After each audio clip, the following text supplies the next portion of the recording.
Welcome, gamers, to Last Call Gaming. This is our show, Last Call Reviews. My name is Craig Perales, and joining me on today's episode of reviews is Mandrew Montemayor. How are you, my good sir? Back at it again, like some franchises. Ooh, and today's guy, the game we're going to be discussing is Mortal Kombat 1. Now, if you guys aren't familiar with Mortal Kombat at all, it's a fighting game developed by NetherRealm Studios, published by Warner Bros. Games. It is the 12th main installment in the Mortal Kombat series, serving as both a sequel to Mortal Kombat 11 and the series' second reboot following Mortal Kombat. So, it's so weird because it's on PS5, it's on Xbox Series X. It was next gen except for the Nintendo Switch. So it kind of skipped over Xbox One and PS4. And it's getting really good reviews on Xbox and PS5, but it completely tanked on Nintendo Switch. So before we go any further, I mean, I don't even know why they even released it on that. I don't know if maybe a contractual obligation or something, but it does not look good. And I wonder if... I don't think it could be a skimped effort, because you could tell how much love and care that they put into this game, especially too generally when they do... from Mortal Kombat to Injustice and Injustice 2, they're usually on the forefront of pushing what facial animations and stuff can do, and we'll get into that too on this game. That I don't think it was really their problem. I think it was more just a hardware problem. Hey, this is what we could do with the Switch, and I guess it just is what it is. It came out for I think it was a full $60 or $70. $70, yeah. And that's why people are pissed. And you have every right to be, but who's buying Mortal Kombat on the Switch? I don't understand. It's a family-friendly system, but I think Ed Boon was on record saying that they are fixing it all soon. So I mean, they did what they did, but it did come out and sell well. I was trying to look for exact numbers of what it did, and I couldn't find anything in concrete, but what they are showing is that Mortal Kombat has officially passed 80 million copies, making it the best-selling fighting IP, followed second by Super Smash Bros. At 72 million units and Street Fighter at 50 million units. So before we get into kind of the review about it, I just was curious, do you find it odd at all that there's still a huge appetite for Mortal Kombat, especially going into the 12th one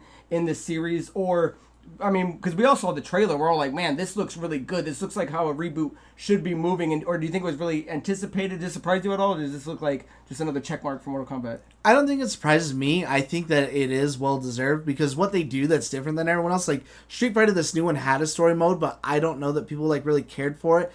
I know who Ryu and a lot of the Street Fighter cast is, and I know some of their stories, but there's never really been a story mode. Whereas when you're following Mortal Kombat, it's not just about tight, good gameplay and having fun and the different modes you can do, but it is, especially since they rebooted it, it has been a consistently really good story. I think 10 was the only one that was maybe okay-ish to good, whereas the other ones have all been excellent, thumbs up.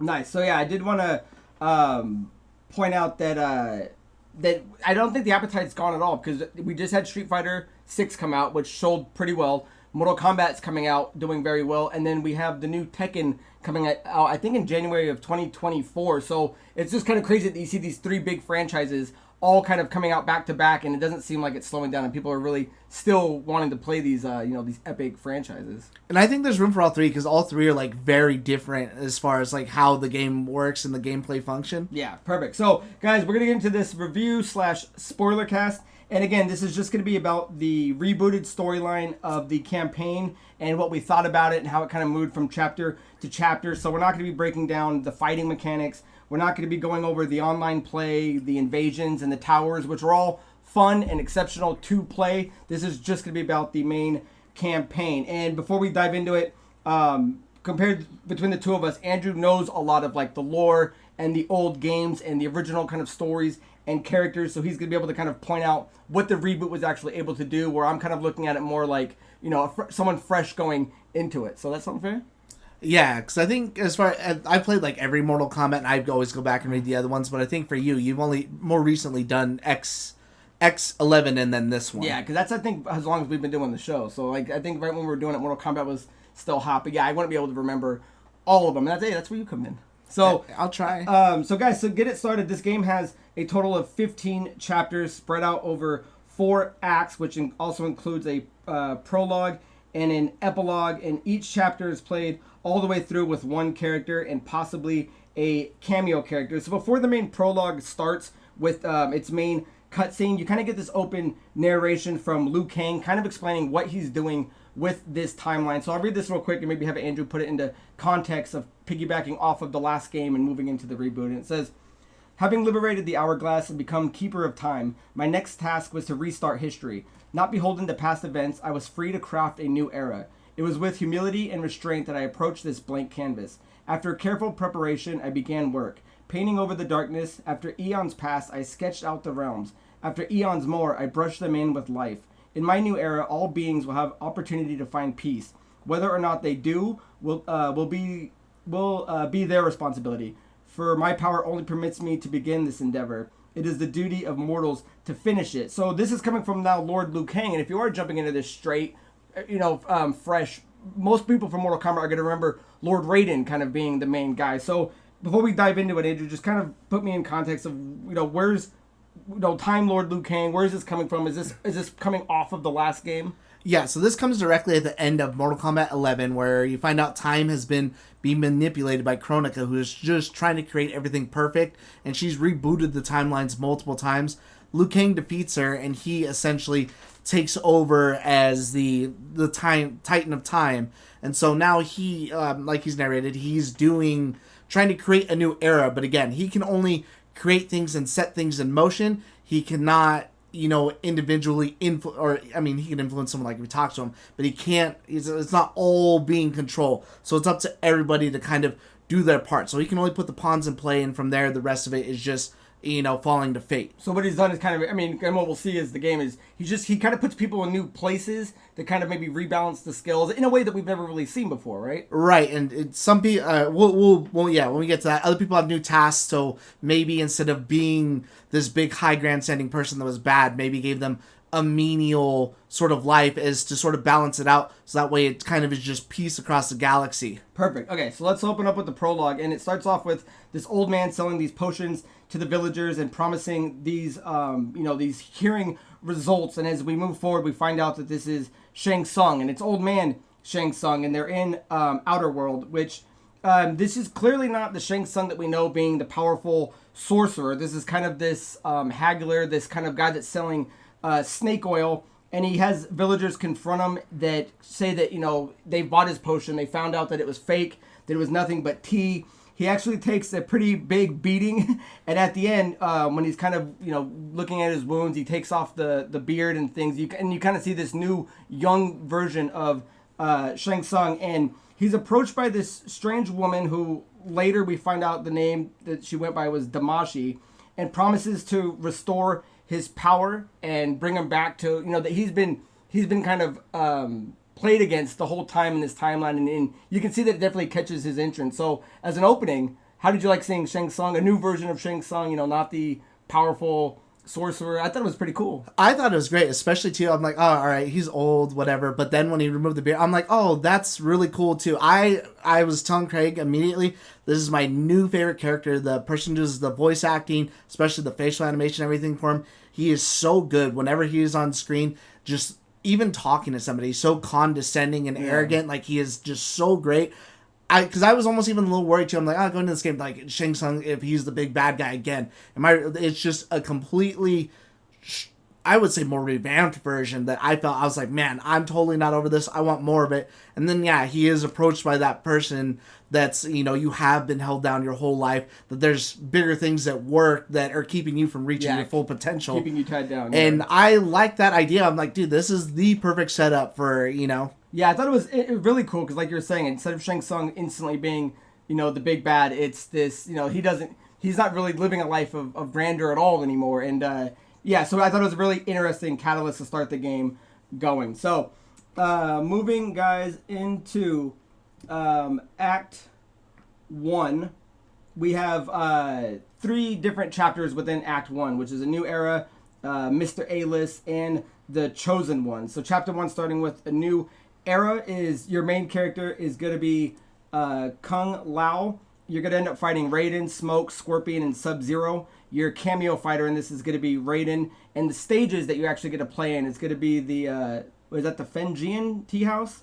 And the Fenjian Tea House Day. And that's the best I can say. And Night. So, as it starts, you see Kung Lao and this new version of Raiden, who are kind of look like they've been best friends. They're farmers from this village. They kind of have this competitiveness against them. They're kind of, it seems like they're working all day. They end up going to a tea house, which is under the guidance of Madame Bo. So before we go any further in that, how did you like the way the new Raiden looked? And is Madame Bo, is she from other games or is she new to this? I think she's new to this. I don't remember her from any sort of past game. I actually really like her character and like what she ends up being, almost like that interim, like Liu Kang's outside interference of training these guys.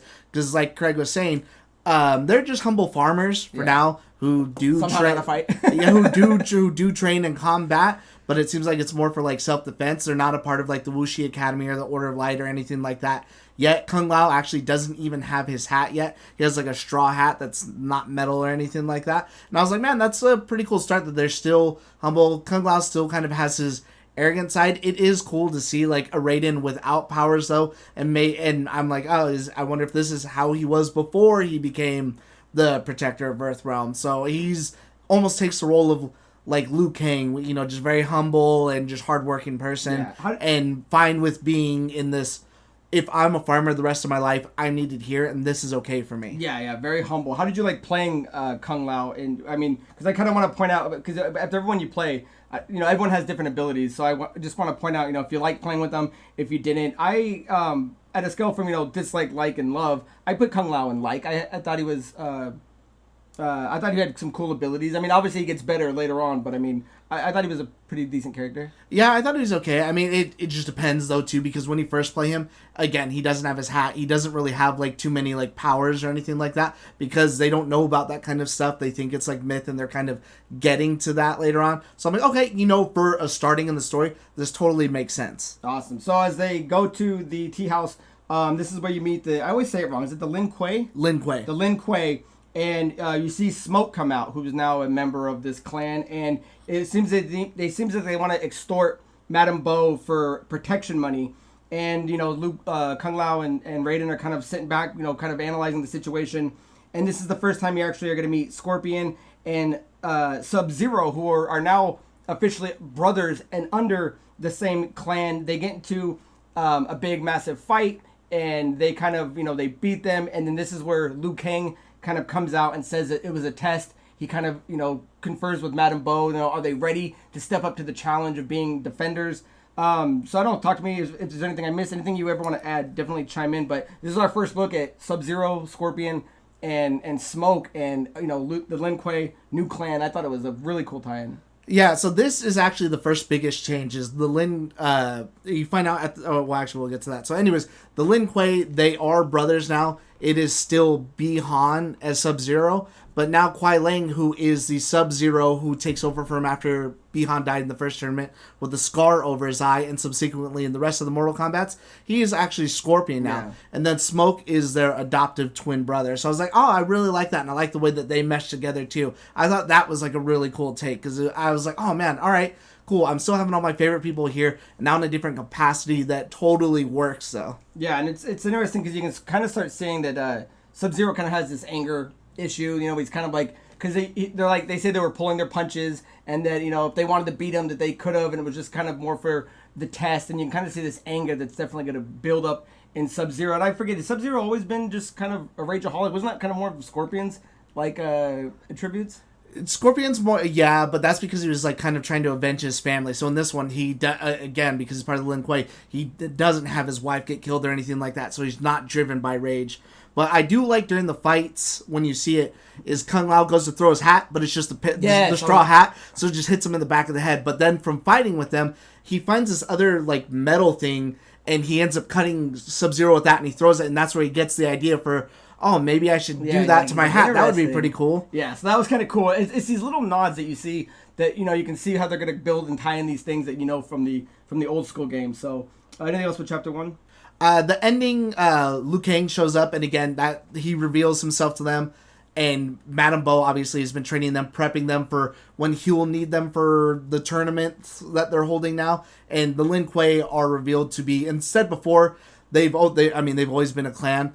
in the first games they were kind of fighting against Earthrealm, and then they do completely turn against Earthrealm and they're helping Outworld. In this one, they're more Earthrealm's defenders. Were they Outworld in the original ones, and now they're Earthrealm? No, they're Earthrealm fighting against Earthrealm. Because even in especially in the reboot, it points it out, because Raiden ends up talking to Cyrax, telling him, you know, how low can the Lin Kuei sink? You're fighting against your own realm. Don't you know that they're trying to destroy this realm and merge them together? You're going to end up hurting, you know, everything that you believe in here. Right, yeah. And at the end, you know, Kung Lao's instantly ready to go fight. That's when we kind of see Raiden go, I'm needed here. But Madame Bo's like, no, you'll serve your purpose more going with Liu Kang. And at the end, Liu Kang says, you know, there's still more fighters that I need to go collect. And that moves us into chapter 2, which is Mr. A-List, and you'll be playing Johnny Cage, and the opponents he fights is Kalima, Katara Vala, Kenshi Takahashi, and Sub-Zero.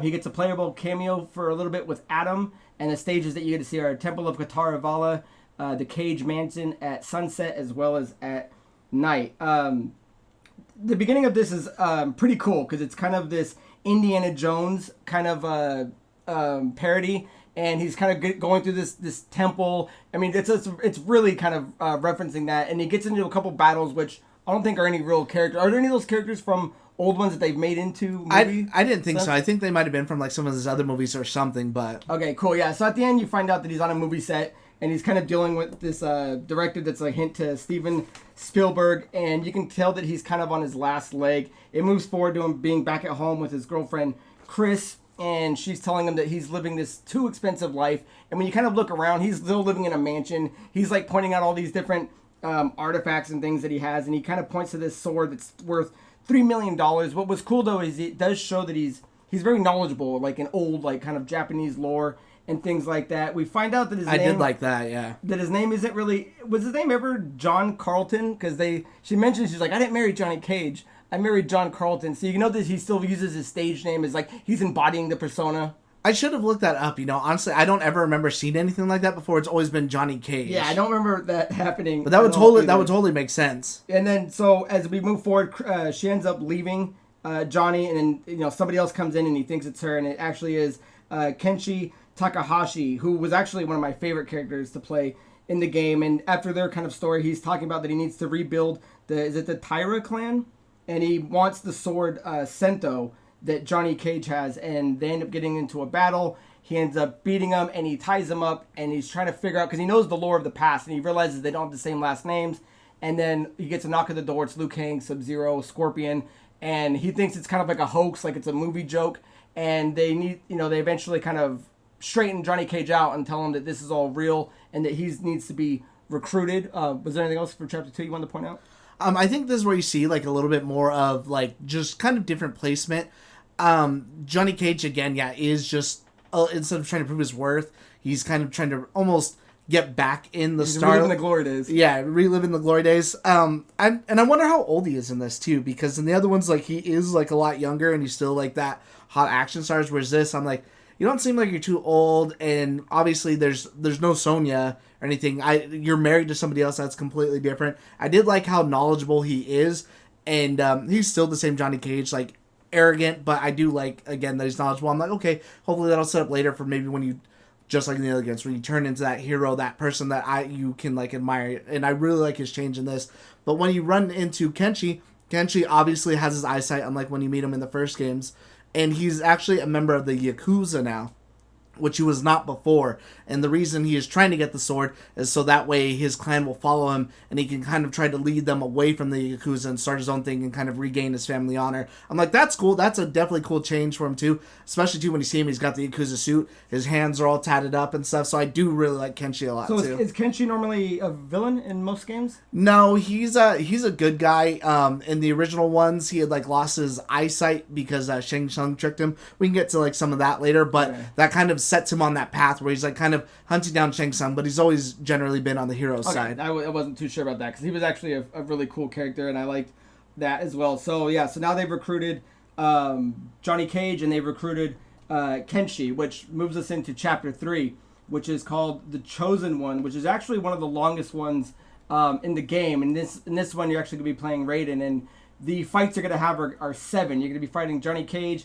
Kenshi, Kung Lao, Li Mei, Raiko, Katana, and General Shao. Your cameo, when you do get one, is going to be the Lightning Elemental, which I thought was a cool thing to add, because I think Scorpion has the fire one. Yeah, Sub-Zero has like an ice one too. And then the stages that you're going to be playing on are the Wuxi Academy during the day and the evening, the Great Hall during the day, and the Hanging Gardens during the day. So this is after time goes by, months it says go by, and it shows them all training at the Academy. And at this point, they're getting ready to choose one champion to defend them in Mortal Kombat, and none of them thought they were all going to be champions. So you end up taking everybody out as Raiden. Once he wins, he ends up receiving this kind of lightning artifact that gives him, I guess you would call it magic at that point. He's getting a magic talisman that grants him the power over lightning and thunder. So before we move to Outworld, was there anything about them being at the Academy that's really different, or?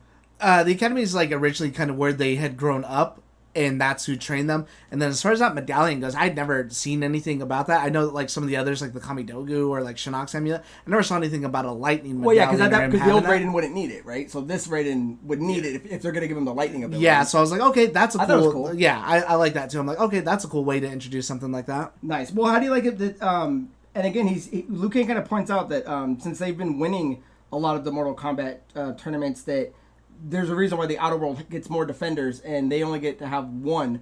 I mean, is that normally how the Mortal Kombat goes? You only get one champion? Because I thought in the other ones, there's multiple fights. Well, the other ones you get different. So the way that Mortal Kombat is set up here now is it's like a tribute to King Jared after his assassination in Outworld.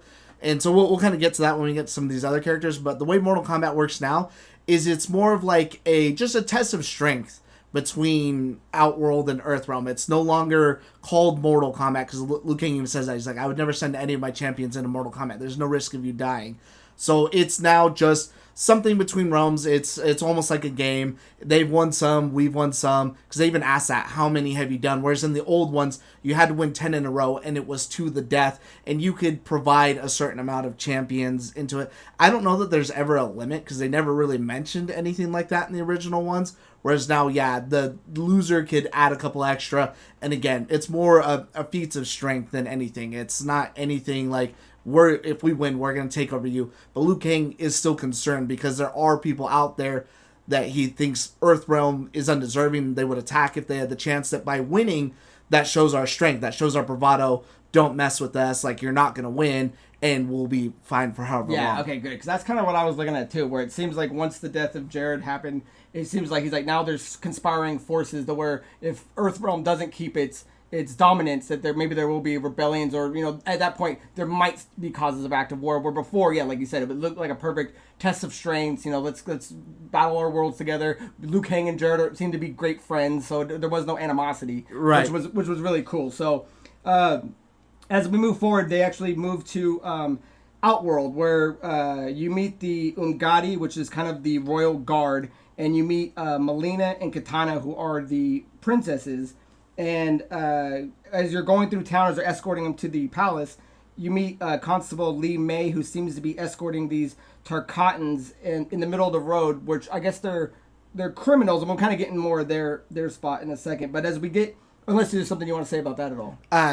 Well, we can get into that right now then, I guess. Okay. I mean, some of the changes, because there's already a lot of big changes right here right off the bat. So one, Melina and Katana are actually fraternal sisters. They're sisters now. So in the original, obviously, Melina was a creation of Shang Tsung in his flesh pits to take Katana's place under the orders of Shao Kahn. They're actually both born of Sindel. Melina is just a few seconds older, like you and Jean being. And Katana is actually Jared's original daughter, but because he is in Sindel's background, but in the original one, when that yes. fails and she gets with Shao Kahn, she becomes the adopted daughter, right? Right. So that's how it is in the original one. Sindel in this one is good. She has nothing to do with her husband's murder or anything. He does, unfortunately, die. Li Mei is... in the older one, she just was someone who was, like, in a village that she's just more looking for, like, a safe place to be. Her villages were always getting ransacked and torn apart. She had to help build, like, Shang Tsung's fortresses. Now she is being redone as she was an Ungadi. Now she is the first constable, which is like the police force of Outworld. But as far as one of the bigger things is in the old one, Tarkatan is a race of people. Those are Baraka's people with all the spikes and everything. Now it is actually a disease that has been taken on, and it turns people into that is what it is. And they say that there's no cure for it. You can't tell how you get it. It's just contagious. Some people get it and some people don't. She's just parading them out in the middle of the street. And she does get reprimanded for that. But they start to turn. Eventually, they start to build the spikes like Baraka does. They develop a taste for like flesh. And then eventually they're driven crazy by that bloodlust. Nice. So as we finally get to the palace, you meet General Shao, which is no longer Shao Kahn. He's the general of the Outworld's military force, who has a completely different design, and I do really like the horns that he kind of has. I mean, he's not as big and bad as the other version is, but this one, he still has the same, lust for hunger and, lust for battle, and you can tell that he completely dislikes Earthworld. This is when we actually get introduced properly into Empress Sindel, and as Andrew said, she's completely nice. She's ruling. She's caring. She instantly starts Mortal Kombat, and you start fighting Raiko, which is his second. Something you want to say? Oh, I just wanted to jump in and say I like too the nod to the movie that she sends up. She's like, "It has begun" or whatever, and I'm like, "Oh, cool, nice." Actually, I have that clip. If I remember, I'm hoping to put it in the beginning before we actually start doing the review. That'll be in there, but. So Raiko, has he always been a military guy? Was he? Yeah, I believe he's still like kind of the same position as he was. He's like Shao Kahn's like right hand. Okay, good. And then as it goes on, because Liu Kang ends up winning his fights, and then I think he wins 2 or 3, and then they rest it. Mortal Kombat's gonna pause till tomorrow. They have this dinner scene where you can kind of see Melina starting to show signs, which, as Andrew says, it points out that it's the disease that you're infected with, and it is no longer a race. Now, the next day goes on, and they kind of fast forward that Raiden's already beaten a few people. He's already beaten Kotal, which was Kotal Khan, which was one of my favorite characters. He's already beaten Mataro, and he's already beaten Shiva, and he's ready for the final battle against General Shao. Did you like that they skipped over any of these people? Because I really would have liked to have maybe not played them, but it would have been cool if there was just kind of maybe a quick cutscene that showed them winning, winner. Yeah, I would love to have seen Kotal Khan in a new version of Shiva. So did that bother you at all? Because for me, I was like, you skipped my favorite character. I would have liked to see it, or at the very least, if maybe those had been like the cameo fighters, so you beat someone with the other person as a cameo. Because Mataro, I think, is like a cameo, because he does get in there and do some stuff that's like, okay, why couldn't I beat someone else and him? And then that would have made sense to say, oh, you beat this person and Mataro. Right. So after he beats General Shao, I mean, essentially, he wins Mortal Kombat, and this is where Mortal Kombat kind of comes to an end. But then at the end, we kind of see, I believe this is the end of the scene where her and Shao are having that argument, and he's starting to tell her that, we need to start believing this prophecy that Liu Kang is conspiring against us. And she's like, I haven't seen any proof, and you're not going to act until I say something about it. So you can kind of see that there are rumblings happening, and there is this kind of bubbling up from like Shao that he definitely wants to do something, but she's kind of keeping him at bay for the moment. Right, yeah. So Sindel's definitely like a lot more reserved than how she used to be or has been portrayed, and so she, just taking her time and rather see what's going to happen and let it play out a little bit more. I do want to note too, and it's funny too because I don't think I would have thought of it like this if I hadn't just watched The Flash. That it seems like even within this timeline, there are certain events that no matter what happens are destined to happen. So like you have some of these people in the Lin Kuei, Earthrealm winning, Jared being assassinated, and it's just Melina turning into like Tarkat or getting Tarkatan, even though she's born normal this time. It's almost like there's certain things that are just destined to happen, no matter how many times you would shape destiny, that these certain points have to hit no matter what you do. Yeah, that's actually pretty cool. So that brings us to the end of Act 1, which moves us into Act 2, which has 4 chapters: The Secrets and Lies, Weird Science, Upward Climb, and Narrow Escape. Now, Act 2, with Secret and Lies, you play Kenshi Takahashi. You have 4 fights, which are going to be Baraka, Rain, Tanya, and Melina. Your cameo fighter is going to be Johnny Cage, and the stages you're on are the Tarkatan Colony at night and Shang Tsung's lab. This might be one of the coolest chapters, I think. It was a really cool getting introduced to Baraka and learning about that, the infection, and getting into Shang Tsung's laboratory, which I thought plays a really detriment part moving forward. But Was there anything you want to say? I was gonna say, I love that you brought up that this, because I thought it was one of the coolest parts too. And upon thinking about that, I'm like, you know what?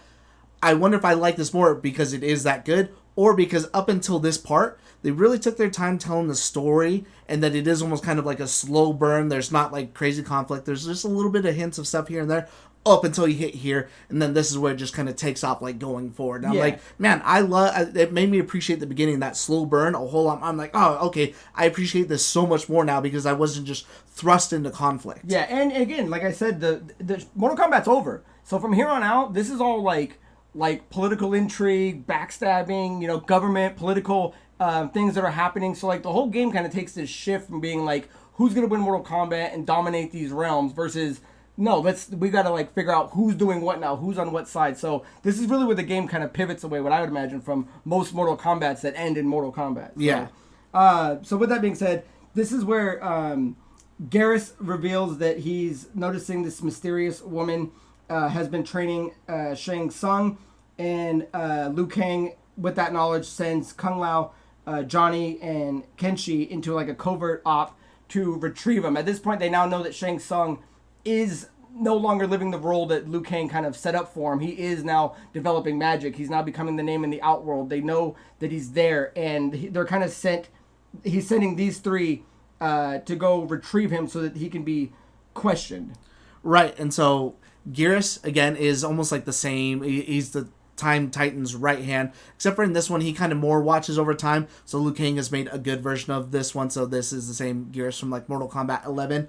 And as far as the woman he's referring to, at first they're speculating that it is Kronika, right. somehow having survived from another timeline, especially too because she has the same eyes, she has that same voice. It obviously doesn't look like her, but it sounds just like her. Okay, he cool. does bring up the point, because that's what they're speculating. Garrus says that once a Titan has been killed, that they cannot be reborn. And so that's kind of where they're really at a loss, because it looks like her, that's someone who would have the ability and want to be able to do something like this, but it just doesn't make sense, and it shouldn't be possible for it to happen. Right, so now they're kind of speculating at what's going on, but at this point they know they need Shang Tsung. So at this point we arrive at the Cotton encampment, where, because they have this tracking device and following Shang Tsung, and he kind of pulls up on him heavy, and he's like holding him down, and he's like shoving in a needle to like withdraw bone marrow. And when they go to attack him, they find out that this Shang Tsung can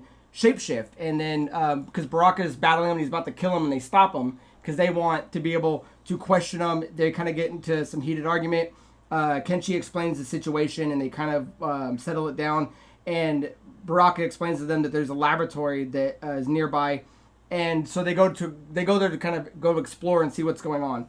As they're coming in, they see that Melina is strapped into a chair, and she's surrounded by Tanya, Rain, and Shang Tsung, and it looks like they're about to perform an experiment on her. And so they start fighting them, and they try to want to break it up, and as they do, they think that they're saving Melina, and then you actually find out that Shang Tsung's actually been treating her condition, and she actually transforms, and she gets into a big fight. She's about to kill Johnny Cage when Kenshi kind of saves him, and this is where, I guess this version of timeline, he gets his eyes stabbed out with her size, which, dude, was one of the most coolest scenes in the game. And at this point, Katana, General Shao, Goro enter, and it looks like Earthrealm has been meddling and almost was kind of messing with the treatment with Melina. They kind of get arrested, if you want to call it that, but once Katana leaves, General Shao's like, no, we need to kill them, and then they get taken to the underground prison. But at the very end, this is where Quan Chi finally pops up, and you meet him, and you realize that he's the sorcerer that's been telling this prophecy to General Shao. And as everyone separates, and Shang Tsung and Quan Chi are kind of having this conversation, you realize that the benefactor, the woman that was training Shang Tsung, has also been training Quan Chi, which was just awesome. And again, Quan Chi looks a little different, and we'll get into his appearance, but once he appeared, I'm like, man, this is just getting good. So if there's anything I missed out, please feel free to plug the hole. But how did you like what was going on there? I actually love this chapter. I thought it was really good. That again, that's one of those things I'm talking about, because Kenshi was blind in the old games. Shang Tsung tricks him into opening like a well that he thinks is like speaking to him for like his ancestors. and it's like a well of souls that Shang Tsung's trying to steal, and that's what blinds Kenshi in the original one. So again, this is one of those events that it's like, is that just always meant to happen? It's an unavoidable fate for this person. And then you see a few people that are a little bit different. Like Rain isn't from like Edenia anymore. He is just like a sorcerer now. Again, he gets his name from being able to use the water. Tanya is an Umgadi, whereas before she was always kind of just like really about herself. She was against the heroes, but I don't know that she was really ever actively like evil versus just trying to elevate herself as far as like a position goes. But now she's very loyal to Melina. It's almost implied that they're kind of like into each other as far as like lovers go. And yeah, Shang Tsung trying to use that bone marrow from the Tarkatans to stop the disease. I thought that was kind of like a really cool idea too, because first when he was taken from him, I'm like, well, what the hell could he possibly be doing with that? Well, yeah, and then we find out that, he's been doing experiments and manipulation, and that gets into the next chapter. And then as far as, again, certain things that are destined to happen, you have Shang Tsung and Quan Chi working together now that almost recreates the Deadly Alliance, is what they were called in the game. So it's just like certain events, no matter what, just end up having to play out. Yeah, and it's cool to see Quan Chi now. He's been, and at the end, looks great. Yeah, they're both kind of agreeing that, like, we're gonna get what, because I think he says he was a miner and he was living a shitty life, and now, like as a slave or something. Now he's like, we're finally gonna get power. We're gonna reap the benefits. So we just got to stick to the plan and keep it going. And then at the end, you get that smug Shang Tsung smile. I do like that too, and that, I mean, really speaks characters of Liu Kang versus he could have done anything to these people that he kind of just let them have these menial lives that would have meant nothing, and you're just living as an everyday person, and that could have been whatever it is for them, versus I'm sure he could have made it a whole lot worse for them, and now they're just finding their way back to strength and power. Yeah, so with that being said, we move into Chapter 5, which is Weird Science, which you'll be playing Baraka, who was actually a fantastic character to play with great depth, and you learn a lot more about him. The opponents you're going to fight are these 5 Tarkatan clones, with one super Tarkatan. You end up fighting Reptile and Astra, which are going to be 2 new characters that we meet. Your cameos are going to be Kung Lao and Reptile, and the stages are going to be Shang Tsung's Flesh Pits with the experiments off as well as on, and the Living Forest during the day. Now, when they kind of come to, you're woken up in Shang Tsung's laboratory, and when you look around, you can kind of see these horrific creations and experiments, and this is where you meet Reptile, who's also Sizeloth. And as kind of conversation goes by, because when Kenshi's eyes are hurting, he kind of gives them a bomb to kind of put on so that he can not go through pain. So you can tell that Reptile's not like an evil person, and he kind of reveals that he's like, you guys are his prisoners, Shang Tsung's prisoners, but I'm his slave. And he tells them that, that Shang Tsung has his family, and the reason he's kept him alive is because when he shows that he can shapeshift, Shang Tsung is like, that's, he wants to copy that ability. So before we go any further, I thought it was interesting that they make the ability for him to shapeshift a thing that they've taken from Reptile. Has that always been a thing, or is that something new? I think that's something new. As far as I know, that Shang Tsung could always do that. Right, that was just one of his abilities. And even as far as like Reptile goes, that's now like a thing where like that's not supposed to be something common for his race, even though we see like someone else who can almost something do like that in this game. And he's almost like exiled from his race. The Zaterans is what they're called, because of his abilities, looked at as like a pariah. Nice. So Shang Tsung arrives and he's telling him that, you guys are all dead, I don't need you around. He wants to experiment on them and clone them, which eventually he will kill them. He disappears, and then as Reptile's having the Tarkatan clones bring them to their pods, I guess you can say, that's when the kind of fight breaks out, and you start doing the battles against it as Baraka. And, you start smashing through all these Tarkatan clones, which I thought was kind of cool. It was cool that it wasn't just one fight. It was like you fight one, then you fight another one, then you fight another one. Yeah, instead of a round 1, 2, 3. And then, so as Reptile is trying to fight it back against them, Shang Tsung reappears and tells Reptile that, you ruined everything and that your family has already been dead. And then he releases... I hate loose ends. Yeah, he releases this poison gas, which is one of the first times we run into that... I don't forget what they called it. It was like a button encounter where Baraka has to... to test your might? Yeah, you test your might. You have to smash on it to smash through the door, which I thought it was cool that they introduced something like that in the game. And then from there, you guys escape into the living forest, where you find out that the Zatarans aren't welcome there because warm bloods don't like them. You get his origin story of how Andrew was saying how he was chased out of his town. he joined a traveling carnival. That's how he met Shang Tsung, and then Shang Tsung captured him. And then at the very end, you meet Ashura, who's fighting all these demons, and she thinks that they're demons as well. And once they kind of clear all that, you find out that she's a demon from the nether realm who's trying to cleanse her soul, and she's going against Quan Chi, who he kind of made up this circle of sisters, and then once she rebelled, sent all the sisters after her, and she ended up wiping them all out. She's got a really cool sword, and I forget the name of it, but it allows her to every evil soul she's able to destroy. It cleanses her of her demonic essence. Yeah. So I don't know. Ashura, is Ashura someone new or different? And is the Living Force something referenced in many other Mortal Kombats? She's kind of the same as she was in the other one. She is like a demon from the nether realm who's trying to cleanse her soul. Okay. Except obviously now she's allied herself with Earth realm. I liked that Baraka's not like a jobber anymore. I was telling Craig, like, he's getting his time in the sun now. I like his story too. It goes in the fact that he was like a merchant who used to sail up and down the coast, but then he caught Tarkot, and then his family caught Tarkot, and they ended up dying. And so he's like, I wish I would die, but I'm still living, so I'm just here doing the best I can for my people, because they're sort of exiled again because they're contagious and they're just in this like shitty encampment. Yeah, and he's become the leader of it. Yeah, so it was cool to see Baraka wasn't just this instant killer, this evil person.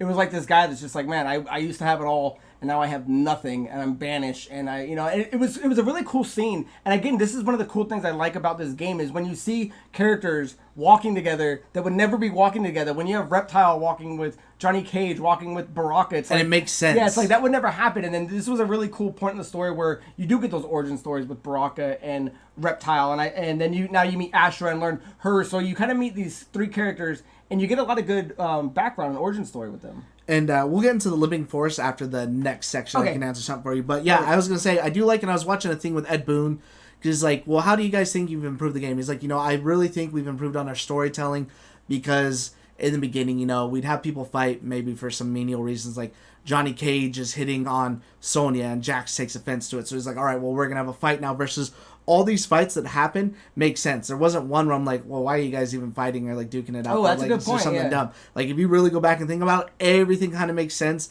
in a better way. And I'm like, oh, it because I'd watched that interview before this came out, I was like, man, that is a lot more fluid, and I really like this a lot. I think he said that on the Hot Ones. I haven't seen that one yet. You sent it, but I haven't watched it. I was like, if you guys haven't watched it, Ed Boon does do a Hot Ones episode. It is like 30 minutes long. It was really, really good. I highly recommend checking it out. Nice. Maybe I'll try to leave the link in the description for anybody that wants to watch it. So that moves us into Chapter 6, which kind of picks up right where they're at, and then it's called Upward Climb, where you're actually going to play Ashura now, and you're going to fight 4 battles against Natara, Havoc, Quan Chi, and Ermac, who's going to be... we got a couple new characters here. Your cameos are going to be Reptile and Kenshi Takahashi, and the stage is going to be the Living Force during the day, and then the Corrupted Force during the day. So, Ashura was a really cool character. I really liked her moves. I liked her sword combat. As the group kind of moves forward, they actually stumble across Quan Chi, Natara, Havoc, Darius, and Serena, and they realize what they're powering up is what's called the Soul Stealer, which is a devastating machine that has the potential to kill millions. So as they kind of plan their attack, Kenshi's ready to kind of go in swinging, and they're like, Kenshi, no, you can't, man. Like, let us handle this. And one of the coolest moments is Johnny Cage asks him for his sword, and he goes, why? So I can do nothing? And he goes like, just give it to me. And then he actually gives him Sento, and he goes, you saved my life. We're good now. Which I thought was a really cool moment. You really wouldn't see that out of a Johnny Cage until like late game, until he's properly developed. But you can tell this guy just in the beginning has a good heart. So for me, that scene was really cool. I'm like, dude, that was awesome. I love that scene. I'm like, good. That's the perfect transition into that Johnny Cage hero. Right, because like, he's never in this one. He's not a douchebag, Johnny Cage. Right. He's just a clouded Hollywood guy that who wants his life to stay how it is. But yeah, there was no douchebagginess in it at all for him. So as they come up to the machine, you kind of see that Quan Chi's been making deals with some of these people because they bring them these relics so they can power this thing. Right. And they're asking, they want to make sure that their deal's in place. So before we go much further, because they don't really dive too much into it, do you want to get into who Natara, Havoc, Darius, and Serena even are? Yeah, we can do those ones. Serena is one of those demon sisters that Asher is actually trying to save, so she is somebody from the Netherrealm. Okay. As like a part of that. Havoc, you see him a little bit later. Well, even if you play him before you do the story mode, right now when you see him, he is perfectly like a normal person, but normally he's all like mutilated. He breaks his bones when he like attacks you. Oh, that's cool. He is he actually has taken the place of two characters from my understanding of this, and I had to look this up when I was reading about him, because I'm like, okay, I just want to make sure I'm right with how he originally is in the original game. There's different realms. He is actually from the Chaos realm. Okay. And so that's all he believes in chaos. He doesn't believe in good, he doesn't believe in bad. He just believes in spreading chaos, almost like the Joker goes. So he's in this one, he's from the realm the Order realm, from a place called Sido, and they're pretty much like a fascist government rule. So him and Darius is almost kind of like the same thing. He's from there. He is like he's looked at as like a revolutionary. Okay. So I don't remember him at all. I have no recollection. I thought it was Jax at first. No, these are from the older games. Okay. So he is trying to liberate Sido, so that way it's not like this fascist government. And Havoc almost kind of seems to be mimicking the same thing at this point in time versus just believing in straight chaos. And there's another character in the older one called Deru who is also kind of like a revolutionary. It seems like Havoc is taking that place. So instead of actually being from Chaos Realm in this one, he is from the Order Realm under that fascist. Natara is still kind of the same. I don't think she's ever really been looked at as bad. She's just looking for a food supply and something for her people. And as far as it goes too, because I've seen people looking up online, and there's an excuse for it too, is that, well, how can she fight in the sun? She's a vampire and this and that. It's only Earthrealm's sun that actually hurts her for whatever reason. And I'm like, oh, I kind of like that. It's almost like Superman you have these different suns that do different things for different people. So again, she is just trying to find a food supply. And have you seen the controversy around her? A lot of people actually hate her voice acting because of Megan Fox. Oh, yeah, we talked about Megan Fox on one of the episodes. Whether or not you like Megan Fox or not, she doesn't really talk that much in the game for me to there was nothing where she was like, oh, that was bad. She says about maybe 6 sentences in the whole thing outside of grunts. It's more when you're fighting, when they first do their intros and stuff like that you see it. And I'm watching, I'm like, you know what? It's not bad. It's not Ronda Rousey bad. Ronda Rousey's was bad. Hers is just more like, I don't know if she wasn't given any context to what she's reading, because she'll read something and be like, don't you care about my people? And it's just said with like the wrong inflection for how it's used. So I don't know if maybe it was the guidance or how she did it. Or she's not a good voice talent. Yeah. You can act in a movie, doesn't mean you're a good voice actor. Yeah, and maybe that's just what it is too. So it could be a mixture of both. But I think for me, like I said, I think she sounds okay as her voice.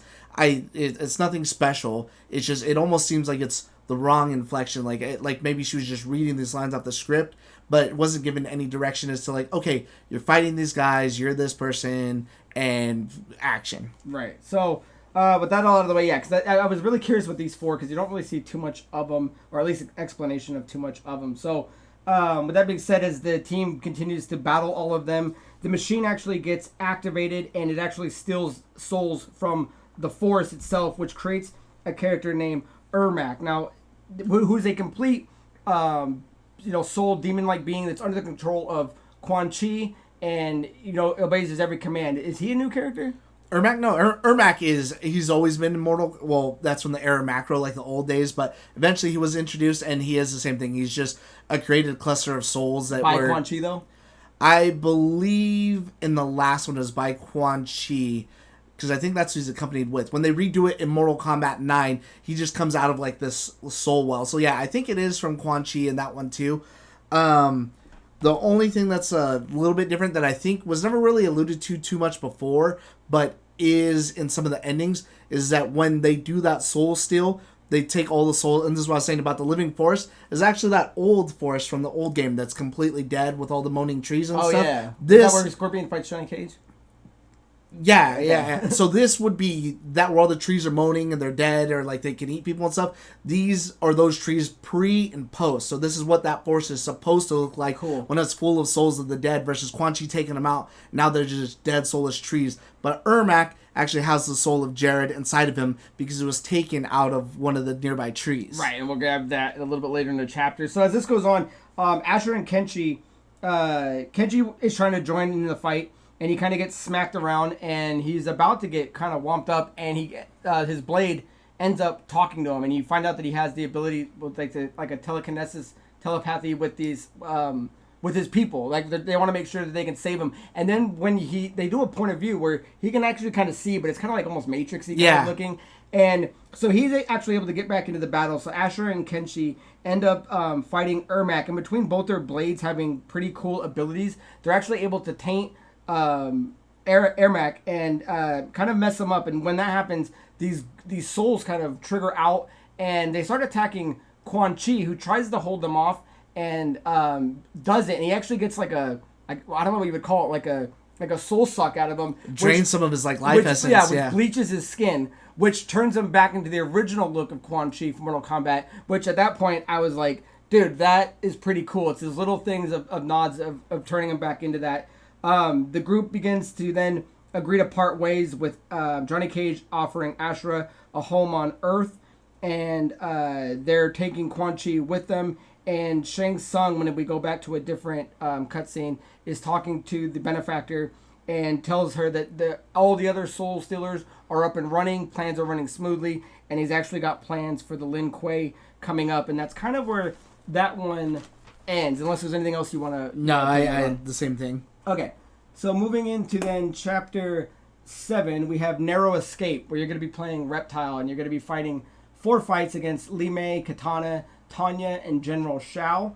Your cameo fighter is going to be Kenshi, and the stage throughout the whole entirety is Sundew at night. Now, I'm looking at Chapter 8. Chapter 7, so the group is entering the city, and they're trying to reach the teleporter to get back to Earthrealm, and they actually have Quan Chi, and they put on these disguises. You know, Johnny Cage points out that it looks like Mardi Gras out there. They're kind of in the middle of a festival, which I'm not sure what it's even for, but... I was like, actually, before you go further, Ashla's wearing like a really funny hat. Yeah, is that a reference to something? That she used to wear a hat like that. Oh, that's cool. why. That's why it's like, oh, that looks good on you, because she used to have like a big white hat that matched what she was wearing, and it was like white with like kind of gold trim. Obviously, it's not the same style because it's Mardi Gras out, but I was like, oh, that's pretty funny. Okay, that's funny. It reminds me of like Luke Cage when he has his outfit on in the show, and he's like, I ain't wearing that. So yeah, I love little nods like that.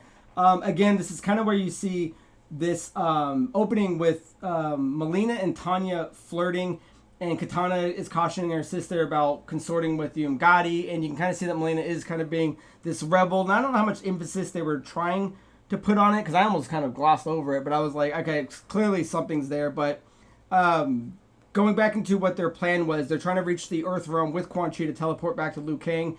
And Reptile kind of proposes he'll make distractions for them. And this is another ability where he shows off that he can kind of turn transparent or invisible for a bit.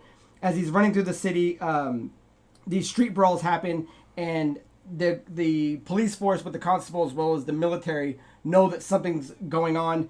And these battles are kind of going back and forth. And I don't know, how'd you feel about that before we go to the ending? I mean, this is kind of where it's getting a little faster.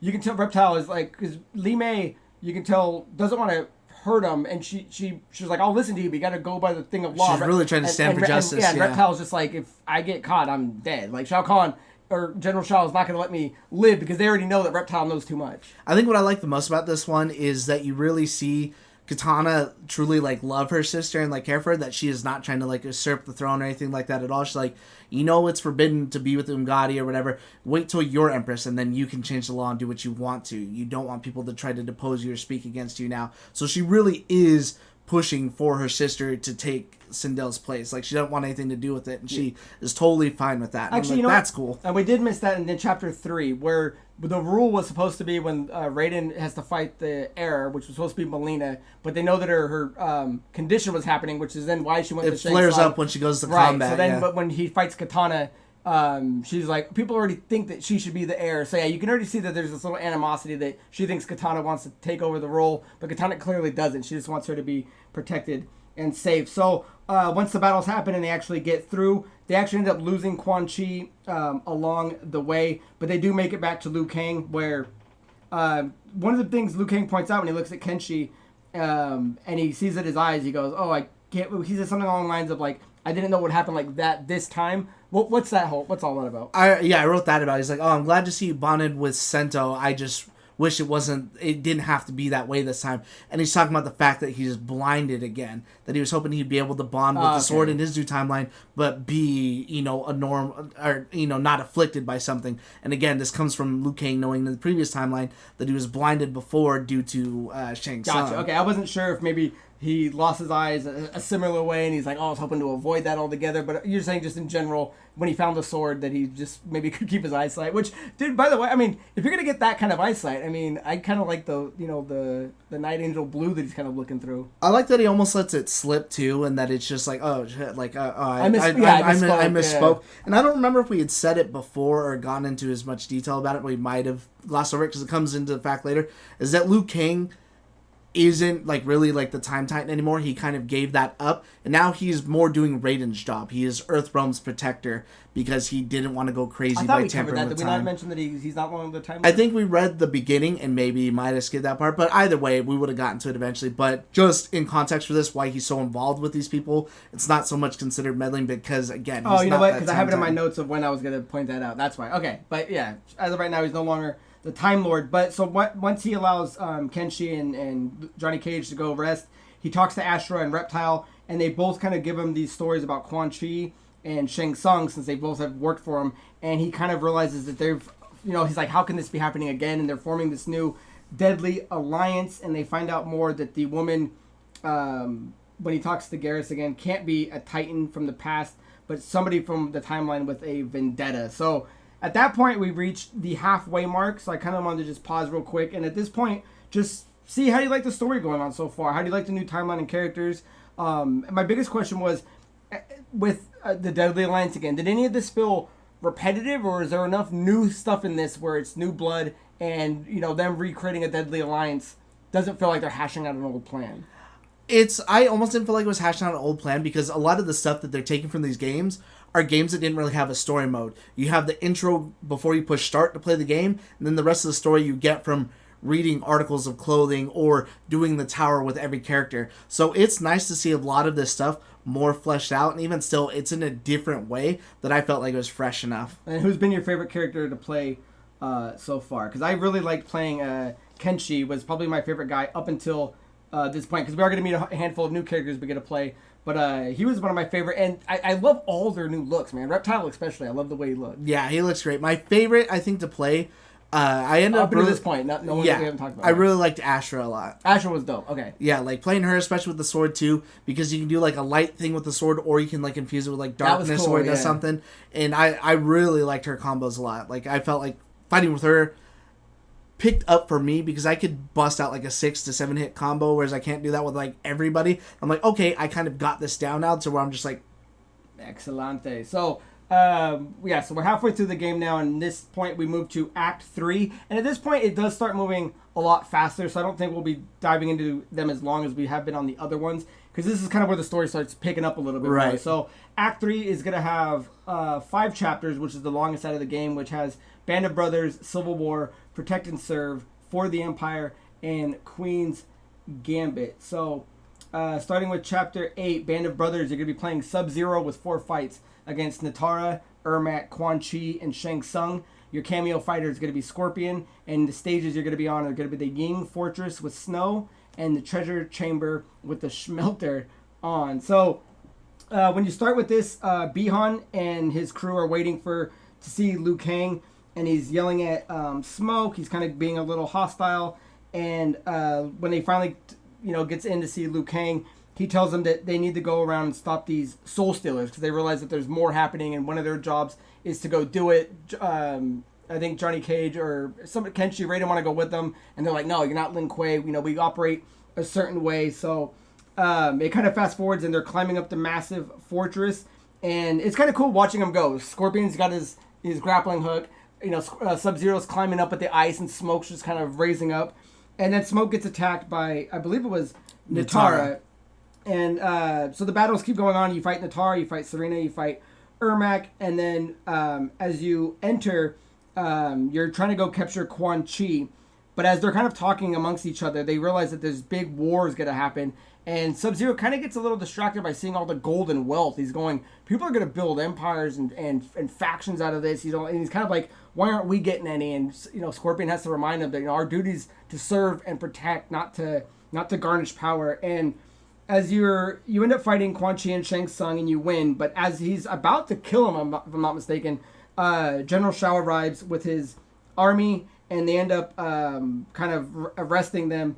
And Shang Tsung, he goes, why, I should just kill you now. And he goes, but I see something in you. And he kind of starts appealing to Sub-Zero's, I don't want to say corrupted side, but you can see that he wishes for power. And at the end, it ends with a scene from Garrus finally realizing who the woman is. So, again, a fast little scene. You do quick little bits. Most of it's told in the cutscene. So, I don't know, anything you take away from this? That was actually my favorite person to play was Sub-Zero. Sub-Zero, yeah. Sub-Zero was probably my least, only because I just missed the instant just ice ball. How fast it used to be. You can, I would bust out the ice ball on there. I think my favorite attack is like if you do like a back Y into a forward and then you can uppercut him. Like I couldn't figure out what it was. I thought it was a hammer. You thought it was an axe. But then when I was looking at it, it's a frozen spine with a skull that he's like beating you over the head with. So he has a super dope combo. But I like the idea that he's annoyed with being, he refers to himself almost like Liu Kang's like lapdogs. We're tired of waiting around and doing nothing. And even when he's going in there, he doesn't care that he doesn't care who he's fighting. He's lust for war and for dominance and for power. And he's like, finally, hopefully I'll get some sort of worthy adversary to fight. Is he just really wants this challenge. Not having to hold back anymore, not having to pull his punches. Like he said, fighting Johnny Cage and fighting Kung Lao, he's like, good, a fight, let's do this. I'm the Grand Master of something. Like, I need to be doing something that's worthy of the title, which, like you're saying, he just seems like he's being underutilized or at least underappreciated. Right, and so I really like that because that sets up, like, 4 later stories. And again, it's not like he's Noob Saibot by this point. Originally, you don't see too much of this Sub-Zero because he is dead by now and already turned into Noob Saibot the Wraith. Yeah, so as we move on into Chapter 9, this is Civil War, which you're going to play Scorpion, and you got 4 fights against General Shao, Rain, Havoc, and Sub-Zero. And your cameo is going to be the Fire Elemental. Stages are going to be the Tomb of the Dragon Army, Dormant, Treasure Chamber, Schmelteron, and the Ying Fortress in Snow. And as this one starts, so you've already been captured, and you're walking down the halls, and Shang Tsung is with General Shao, and they're kind of talking, and it was interesting because this is the first time you see a General Shao that's not just talking shit to Earthrealmers. He's like, you and me share a common goal, that our people are held down by Liu Kang. So you can tell, and I'm not sure how much of the plan with General Shao, but 100% is with Shang Tsung, that they want to start slowly, feeding into his insecurities and his position in life. And they start entertaining, his ideas for power. And when Scorpion tries to speak up, Sub-Zero shuts him down. And that's kind of more where he tells Sub-Zero the main plot isn't that we're just doing Soul Stealers, but they're actually using it to bring the Dragon Army to come out and conquer. So before we go any further, how much more is the Dragon Army in other games? This isn't new. Is the Dragon Army something that's built in other games? Yeah, it's in the other ones. I don't remember. I think it's first introduced in Deception. It might even be in Deadly Alliances where it's like first alluded to, but it is from the older games. It doesn't really get you again. It depends on like how you read it, because a lot of the information you get from that stuff is by beating the towers. It's not like there's like this big story except for something in Deception, which we'll kind of get to a little bit of that later on. But it is something that's referred to, and it's almost the same thing. They're trying to get these souls to power the army is what it is. Right. So he has this crown that when he wears it, it's powered by the souls, and once he has it on, he can turn the because they're kind of just statues, and then he can kind of bring them to life with the souls. And so they kind of go into it, and Sub-Zero is kind of like, he raises up his shackles, and they release him, and Scorpion's like, what are you doing? And he kind of goes into this thing where it's like, it's time for a new order that, I'm paraphrasing, but he gets to the point where he's like, I'm glad I let the father die to become Grand Master. And Scorpion's like, what are you talking about? You said you tried to help him. And he's like, no, he was an old fool. And he's weak. And I'm over Liu Kang's rule. So at this point, when you start getting into Scorpion's character, you attack and you get out and you escape. You do a couple battles. You end up running back into Smoke, who you explain to him kind of what's going on. you get into a final battle with Sub-Zero, who's going, why are you guys questioning your Grandmaster? And they're going, you're beyond... Your loyalty should be to me and my will. Yeah, and they're like, no, our loyalty is to serve and protect first and foremost. One of the coolest things is when he fights them, because there's two Sub-Zeros, and... One of my favorite scenes. The younger brother has the scar, and he was fighting him, and he hits him in the eye, and once he gave him the scar, I was like, dude, that is so sick that they gave Scorpion, the younger brother of Sub-Zero, the same scar that his younger brother had in the other ones. And I don't know a bunch of lore like Andrew does, but it's things like that when I catch it, I'm like, that was awesome. That's another one, is that always destined to happen. And this has two of my favorite scenes in the chapter is... the Dragon Army's like approaching on Scorpion, and he does whatever. I don't know if it's this one or the last he one. Melts it. But he like melts the sword as it's like in his face, and he's like completely unfazed by it. But yeah, I love that scene because he's fighting Sub-Zero, and Sub-Zero has his, of course, Ice Kunai, goes to stab him, and Scorpion blocks it. But then he realizes the knife isn't in that hand, and then it's in his other hand. I was like, dude, that was the sickest thing. That was so cool. I think the only other thing is one of those fight again, because it's a couple quick jobbers, is he does fight Havoc and Darius, and they're trying to push him into a thing of gold. That he does take Havoc's face and push him into the smelting pot, and that turns Havoc. Most of his body is still human looking, but this is more along the Havoc that we know, where like his face is melted away. He doesn't have a nose. He doesn't have lips. You see just his teeth and like exposed jawline, and he does look great in this game. So that was something else I wanted to point out. And then by the end, they capture Sub-Zero because they don't want to leave him there. Smoke is saying, what should we do? Should we go back to Lin Kuei? Yeah, aren't you the Grandmaster now? And why don't you take over? And he says no, because Cyrax and Sector are loyal to Bihan. There's no way they would listen to me. Let's back up and come up with another plan. Yeah, and also one of the cool things too is you can tell that Sub-Zero earlier when he talks to Smoke, he's like, just because you're adopted doesn't make you part of the Lin Kuei. But Scorpion's like completely the opposite. He's like, even though you may be adopted, he's like, you'll always be my brother. And I was like, dude, that's just powerful scenes, and I love that clan building kind of. I love that scene that when he's saying it, it's like a blizzard in the background, but you slowly see Sub-Zero walking up behind him. I'm like, oh man, dude, there was a lot of scenes in this game. I think for me, pinnacle Mortal Kombat scene, and I think maybe, I don't know if you'd agree, is Mortal Kombat 11's where Raiden and Liu Kang are fighting, but it's through all the different timelines. Oh, that was fantastic. That's my number one favorite scene of Mortal Kombat because it was so good. There was a lot of scenes for this game. I was waiting. I'm like, man, when is this moment going to happen that I think is up there, at least come close to it?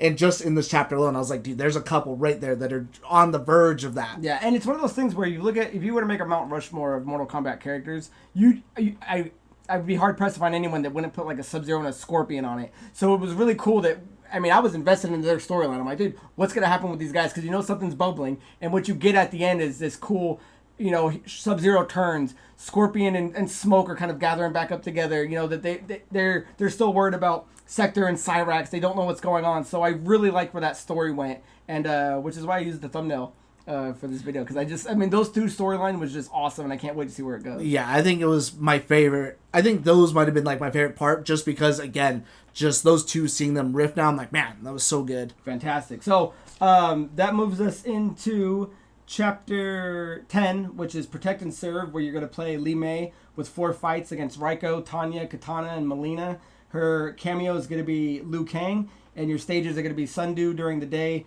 Hanging Gardens during the day, and the Great Hall during the afternoon. So Liu Kang and Garrus meet up and discuss that there is a parallel timeline, and that he decides that he needs to go to the Outworld and explain to the Empress what's going on, and reveal, see, this is what I was saying, and reveal that he used to be the Keeper of Time, where now he's just kind of the Lord, protector of Earthrealm. He arrives and he meets Li Mei, who explains, and she's very hostile. She's like, go back to where you came from, or I'm gonna have to, arrest you or fight you. And he explains that the Empress and Outworld is under a takeover, and that General Shao and Shang Tsung are actually traitors. She kind of puts it together, and that she agrees. And then on the way of getting there, you run into General Shao's military. You end up fighting Raiko. You run into the Imgadi, who you end up fighting Tanya. And then eventually you end up reaching the Empress, where words are exchanged and the battle breaks out. Melina actually ends up transforming again. She loses her temper. She actually almost kills her mother, Sindel, which Li Mei actually ends up saving. And they kind of give each other this forgiveness and, a little bit of the back histories in there. We'll get into that. And then at the end, Liu Kang and Sindel talk, and he's telling her, you know, all this of what's happening behind her back, and she says that she wants proof, and he says, I can give that to you in spades, and if I can't, then I'll hand over Earthrealm without even a fight. So it was this was a lot of good. Earthrealm, is it Outworld or Outer World? I keep saying, I think I'm switching between the both. Outworld. That's Outworld. So yeah, talk to me about that. How did you like the build-up and Li Mei coming back into the fold? We learned more about how she was the one that, on her watch, the father died and all these things. Yeah, that's been the big thing, and it seems why she's like detested earlier, like Melina, Katana, Tanya, so now everyone talks shit to her all the time, is because she was Ungarian, she was supposed to be Jared's protector, and he was murdered on her watch, and so that's why she's almost like demoted to like first constable. So even when she's talking to Sindel, or I don't know if it's Sindel or Katana, but that, how much lower could you sink? Like, I didn't think this day would come, and so it was nice to see that like rift repaired. I was like, okay, that's cool. Like, her again, you see a lot of these characters who were maybe not as prevalent in the first one get their time in the sun, and I don't mind seeing some of these people, like, even though Shao Kahn gets beat multiple times because he's supposed to be this big bad guy, but he has been for so long, I don't want to use the term jobber for him, because it's okay for him to lose it, because he's had his time in the sun for how many years? Yeah, he's that last boss in every game. Yeah. Where this one, and again, I was kind of thinking that in the beginning as well. I'm like, he loses Mortal Kombat, he gets swamped. But I mean, this isn't the same Shao Kahn when you look at those other ones, because they are a different build. But and again, this is a version that Liu Kang put him into place to serve this kind of certain role. You know what I mean? So yeah. So is that everything you want to talk about with for the Empire? Again, faster chapters. You know, they're getting to where they need to go. Right. Yeah. So we can go on to 11. Okay. So moving on to chapter 11, which is for the Empire, where you're gonna finally play the Empress Sindel. You're gonna have 4 fights with Natara, Raiko, Rain, and General Shao. Your cameo is going to be Li Mei, and the stages are going to be Shang Tsung's Flesh Pits with the experiments off, and Shang Tsung's Laboratory with Overcast. Now, Sindel, when you start off in this lab, and you can kind of, and it's the lab that you guys were in previously, and you can tell that she's completely disgusted. And then Liu Kang kind of goes over these past events, reveals that he's the Time Lord, shows Sindel, or I think Garrus shows her that she was actually the wife of Shao Kahn, and that she was evil in her past life. In a certain timeline.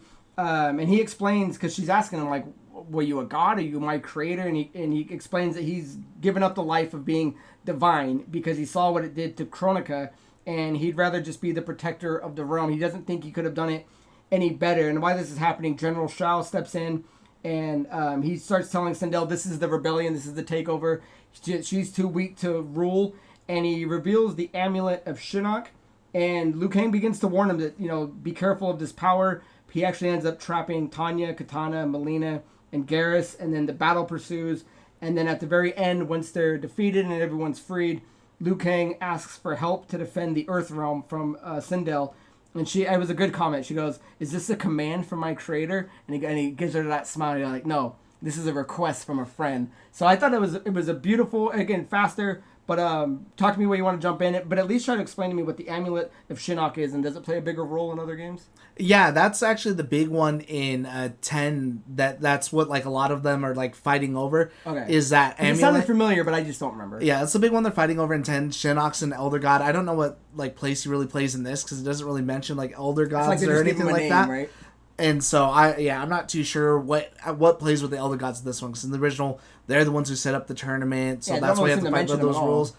And so yeah, they're completely like almost like absent from this. So he's using that amulet, and again, that amulet has a power to corrupt. That's the thing that Raiden uses in 11 when he's like zapping Scorpion before him and Liu Kang start fighting, and that's what's kind of driving him crazy. Turning him Dark Raiden. Yeah, is that amulet. But I did really like that between Liu Kang and Sindel when she's like, you know, like, am I just supposed to be like a pawn? Like, why'd you? He's like, no, you know, I placed you in charge because I know that you're carrying in a firm and just person, and explain the reasons why. But I really, really did like that. And it's like, you know, is this an order from my creator? It's like, no, it's a request from a friend. Yeah, perfect. Loved it. So, with that being said, guys, we move into chapter 12, which is Queen's Gambit, where you're going to play Melina with 4 fights against Ermac, Shang Tsung, Dark Raiden, and Dark Sindel. Again, in the stages of the Ying Fortress during the dawn, Tomb of the Dragon Army dormant as well as active. Now, it was kind of cool to start seeing Melina as a character, and I think this is probably the most pivotal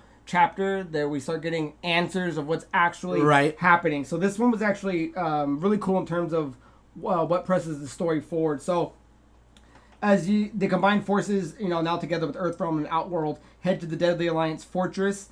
They end up fighting Ermac, who once Melina beats him, and Andrew referenced this earlier, he becomes and again, there's different Ermacs, or is it one and the same? Because when they beat the one in the forest, and they fought another one, so is it the same guy that can conjure himself? It's the same guy. He's just made up of a bunch of souls, and normally like some are in control, but they're always like fighting for control within him. Okay, cool. So when she actually ends up beating him, the spirit of her dad, Jared, actually comes forth, and that was a kind of a cool moment. Anything you want to mention on that, or should I move on? I like that. I feel like that's the only biggest plot hole, and we might as well mention it now, is they never address who killed him.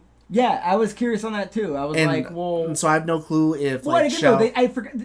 They live for thousands of years because he died 1,000 years ago because he goes under Sindel's rule. There's been peace since you've been the empress for 1,000 years. So it's this had to have been way back. They even mentioned that at the table. It's almost like the scene from the movie beginning when they're having dinner. Johnny Cage is talking to Katana. He's like, "You're 10,000 years old." Yeah. So they still have that long lifespan, even though they're not Edenian anymore, or unless Edenia is a part of Outworld when it was its own thing before. They don't really mention that. But yeah, they do not mention how he died, and I thought that was going to be something that they were going to mention. I thought this was going to be a big turn for Sindel, and it really revealed Sindel is a piece of shit. Ooh. After I thought she was really cool this whole time, or maybe one of her daughters did it. Maybe this is a turn for Katana for some reason, but no, they never answer it, and I'm wondering if maybe that'll be DLC, or if again that's just something that just randomly again, one of those things that has to happen in every timeline, because your husband's dead in every one of them, and it doesn't matter how it happens. Whereas in the original one, Shao Kahn killed her in the original games. In the rebooted timeline, Sindel actually helps Shao Kahn to kill her because she thought her husband was weak. And then in this one, he's just dead, but they don't ever answer it. But I do like him as the character of Ermac when he does take over. Yeah, that was kind of cool that he kind of takes an actual...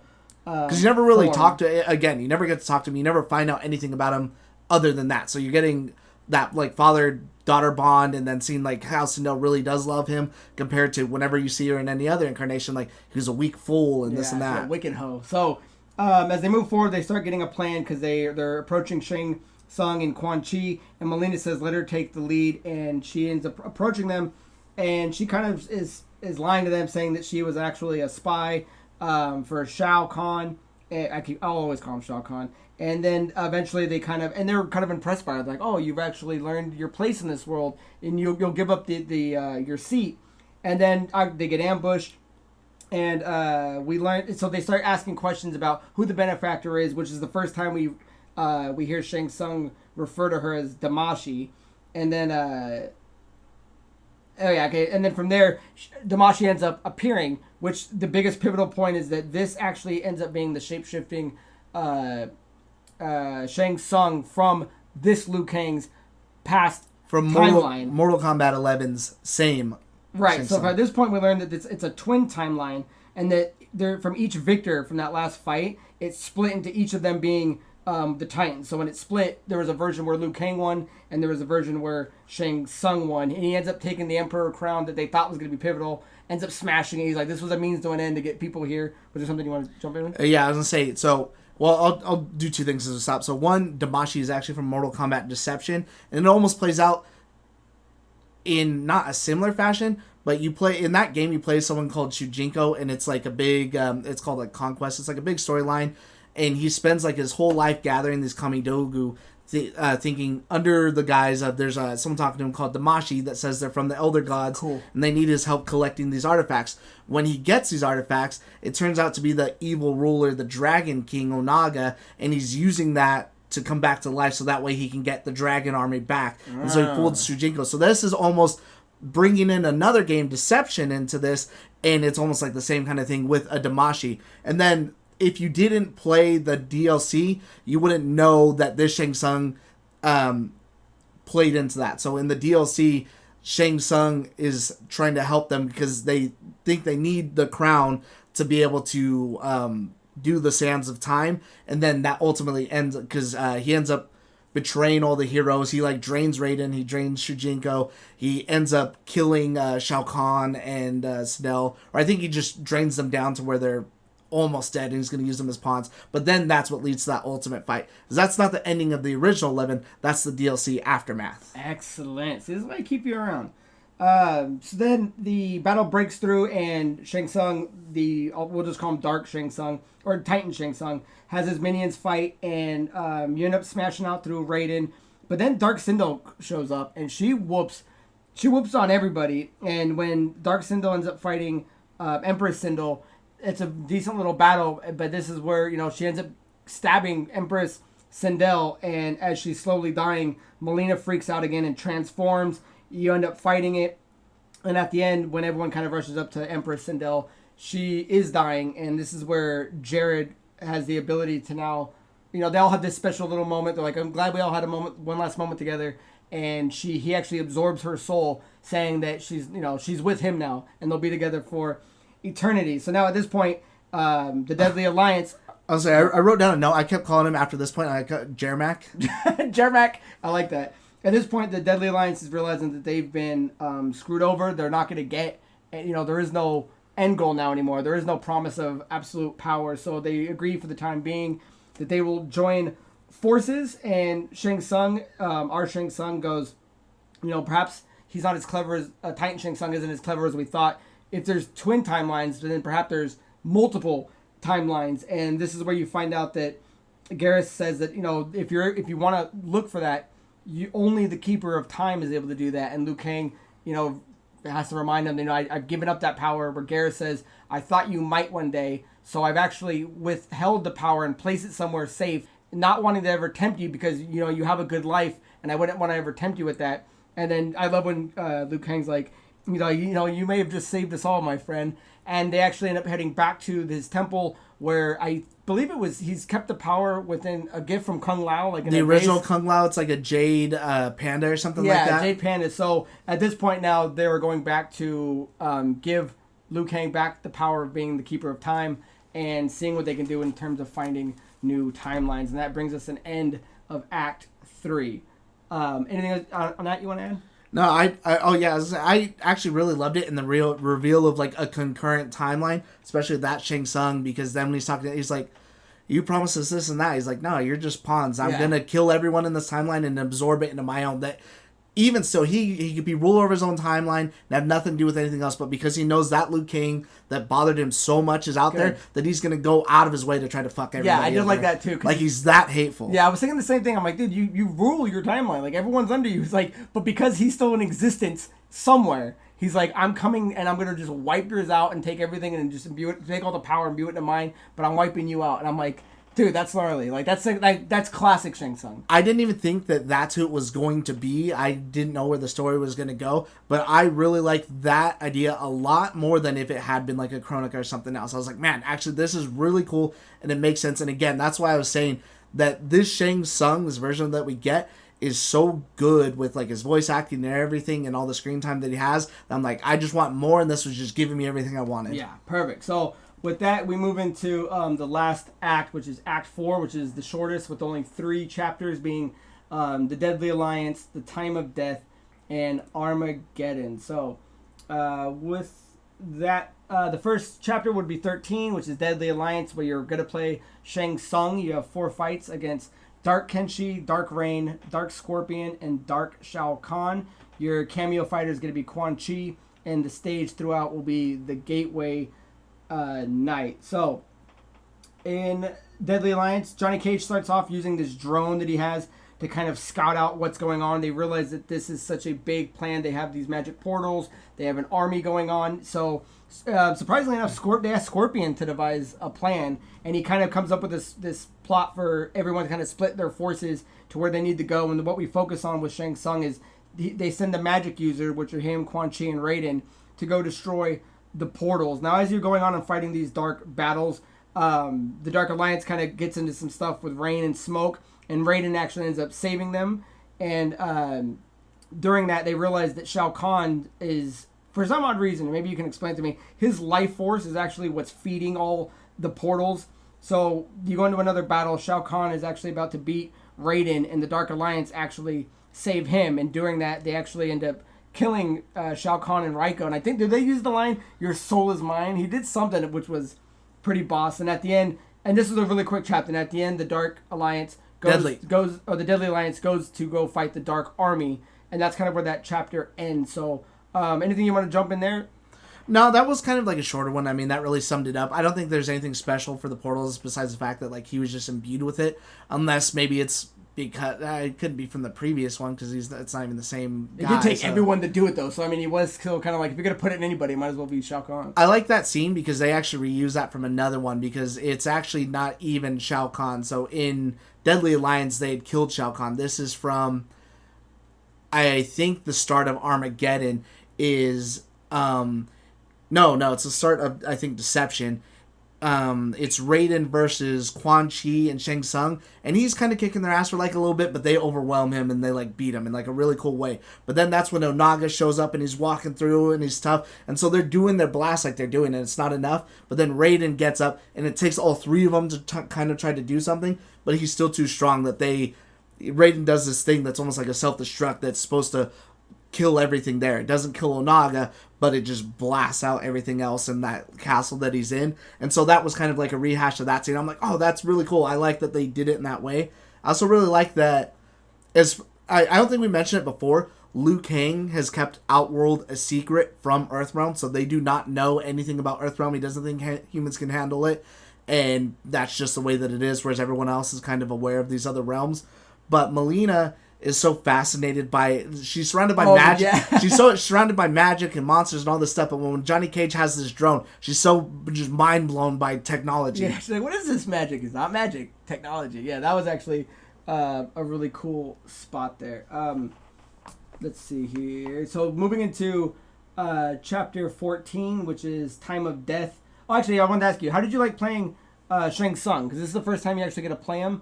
And did you like using his shape-shifting ability? Because I thought that was actually, I think it was like downright B or something like that. But like, it was pretty cool playing him.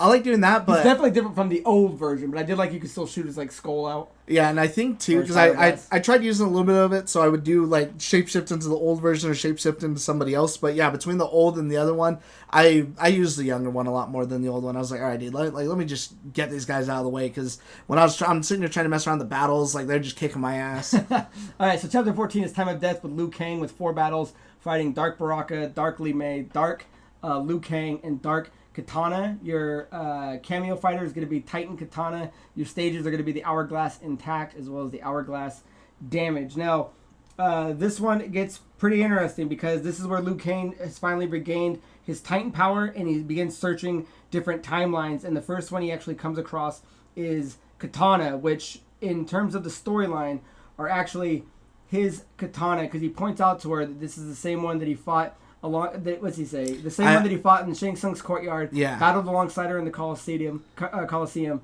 and beamed with pride when she became Outworld's Khan. And I loved it when they ran up and started, kissing each other. And they're like, why does fate and time like never let us, get together? But it's like, this is the job. I wrote that down too. I was like, I love that they really, because they kind of always have like their moments, like kind of smaller ones. But this was like their big moment, and I'm like, man, I'm really glad to like see something kind of come to fruition.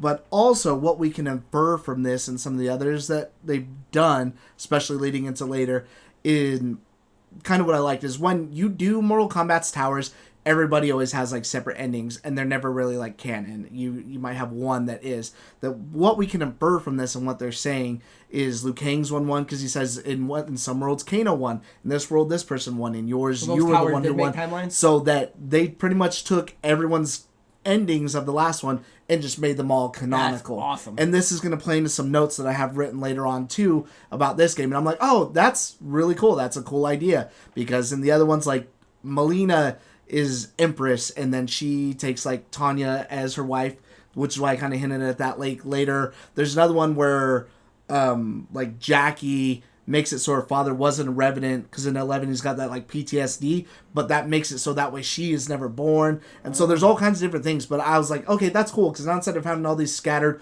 what ifs, they're all true in their own way, and you can take it at that. Yeah, that is actually fantastic. So once he meets Katana, and she knows that he's not there for pleasantries, that he tells her what's going on, and that they start gathering more Titans. And then the first he gathers is Kung Lao and Raiden, and he explains what's going on, and they all agree that they need to stop Shang Tsung. But as this is happening, Titan Shang Tsung is appearing, and he's got a few of his his minions with him, and he realizes that how did he let this slip, that there are I like there would that. be multiple timelines. He's, he let his blindness, get in the way of, his anger with Liu Kang, blinding him from there's possibilities of more timelines. And so right then and there he decides, well, if I can just wipe out your hourglass, then that will wipe out your timeline 100%. So and I'll just go mess with everyone else. Just hunger for more. Yeah, wiping you out is fine. I'll dominate everybody else's. And from there, this is where your fights start kicking into place. And then at the end, when you're beating them, it's Shang Tsung messing with the hourglass. But then you have everybody coming in to kind of help save it. He realizes defeat. He retreats for some reason. They let him do and just stand there and watch him, which I didn't really get. And both sides are kind of realizing that they need to gather armies from these different timelines, and which leads us in the next one, where it's going to be the second battle of Armageddon, which they're heading to the Pyramid of Argus. So talk to me about the Pyramid of Argus and perhaps the first battle of Armageddon. Unless there's anything you want to say beforehand. I was going to say, I don't remember if it's in this chapter or the one before it where he's talking about recruiting Titans, or if it's afterwards. The reason they let him retreat is because I know Liu Kang says it in a line somewhere, is that they don't think that he would win and he needs help by getting these other people, because he's tried to lead a peaceful timeline. Shang Tsung's entire timeline has been him with the knowledge that it seems like he realized at first that Liu Kang's timeline is there, that he has spent his entire timeline training and getting these people ready for this moment to invade, so they would just wipe him out, because that's their sole purpose, whereas he's just been leading a life of peace and only now kind of coming onto this. Yeah, but they should have snagged him before he got to his portal. Maybe, but when it was 1-on-5. I understood it, and I just took the line. I'm like, okay, that's sure. It's good enough reason. And then as far as the Pyramid of Argus, that's when the original, that was the very last Mortal Kombat before they rebooted it with 9, and that's the War of Armageddon. And what it was, from like a loose understanding again, because you have the intros and whatever, is that this pyramid was built, and there was this dumb guy on top named Blaze, and whoever was supposed to beat him would receive the ultimate power, and this is the way to keep the worlds from tearing apart, because too many strong people are showing up. And so that's how Armageddon starts. You see all these people fighting their way from the top. Liu Kang is still like a zombie at this point and undead. Everyone's just kind of fighting each other, and then that leads into, I showed you the cutscene earlier. The beginning of 9 shows everybody dead and slaughtered on the way up from fighting each other. That leads to the last two of just Raiden and Shao Kahn, which is a super dope scene. And I was like, damn, that's really cool to see this pyramid again, and I already know like it's gonna be something insane. I love that. So the final chapter is 15, which is Armageddon. And there is no particular fighter. You actually get to choose your fighter. So as we approach it, you have Liu Kang walking up with a bunch of different fighters behind him. And we can start seeing a peek at like some meshes of people, 2-in-1s kind of. So I'm just going to read this from... That was cool. That was awesome. We'll grab that. But I'm going to read this from Mortal Kombat.fandom. The link will be in the description too if you guys want to check it out. It does a really good summary. But so I just want to read it because it kind of sums it up perfectly. It says, the final chapter fares differently than the others, allowing the player to choose any of all playable characters, with the chapters showing the character climbing the Pyramid of Argus while fighting 9 opponents, which are all either meshes of 2 characters or alternate versions of currently existing characters. So when you reach the bottom of the pyramid, you have Shang Tsung and Quan Chi on the top, and they're Dark Shang Tsung, Dark Shang, yeah, or Titan Shang Tsung and Titan Quan Chi, yeah. And he, they open up their portal, and they have a bunch of guys coming in, and now this fight's about to start. So it wants you to pick who you want to be out of any of the playable characters from MK1. So this is definitely one of the funnest parts of the game. This is where it went off the rails. Yeah, I finished the first, because there's an achievement or a trophy to beat it twice. I did my first run through with Liu Kang. I did too. I feel like that's what everyone did, because I asked my other brother Ian who he did. You have to. And it's like, I didn't know what was going to happen, so I just chose Liu Kang. And it was cool. It's a different Liu Kang. It's a different... Fire God Liu Kang. And then my second person was Li Mei. Who did you choose? Sub-Zero. You did Sub-Zero. Okay, so I wanted to point this out because... this is a point where there's a bunch of mesh-ups of different people and different names, where it's like a combination of them. And I was reading that there's... So during the battle of the 9 battles, you see a possible total of 38 different variations of characters. Loved it. With a possibility of having 32 fights, right? Some of them are just background characters that you see running around. And I wanted to tell this because I pulled it up just to double check that it reminded me of Amalgam Comics. I don't know if you've read this. It was a mashup of DC and Marvel back in the day. It was like in 1996. and it would be when they did their crossover. So like Spider-Man and Superboy were Spider-Boy, Wolverine and it was Wolverine and Batman were Dark Claw, and Superman and Captain America were Super Soldier. Dude, so it was awesome. So when I'm watching this, I'm like, dude, there's a ton of them. So I just wanted to read. Any of them? Did you write a couple of them that stood out? Because one of the ones that caught my eye is there's a mix-up of Johnny Cage and Shao Kahn. John Connor. His name was John Connor, dude. I love that. And because his all had kind of like actor names. Because he did another one with Ryko, and his name was Ryko Starr, like Ringo Starr. Yeah. So, and again, there's a bunch of different cool ones. Anybody that caught your eye? Yeah, one of my, actually the first one, it just made me laugh because it was Scorpion and Kung Lao mix, and it's called Stung Lao. Stung Lao. Yeah. That one was hilarious. And then there's like a girl Ermac. Do you fight that one every time? Because both times I did it, I fought that one. And I also fought, I think it's like LMK 572 or something, which is the robot version of Smoke. Oh, LK 772? Yeah, something like that. That one, I fought both times I did. As soon as he showed up, I was like, oh, damn, that's so cool to see that version. But then you see in cutscenes as unplayable ones, you have like the mime Johnny Cage. Janet Cage is the chick. Yeah, there was a couple of really good ones. There was instead of a God of Thunder, you were the Guard of Thunder, and you were Li Mei mixed with Raiden. Frostbite was Natara mixed with Sub-Zero. Dude, Shao Zero was Shao Kahn Zero. I fought Shao Zero, and then I had one that I thought was really funny was Gearus and Reptile, and it's called Clocodile. Oh, dude, yeah, that was so good. And then there was what was the other one? I liked Red Dragon, which was Liu Kang and Kano.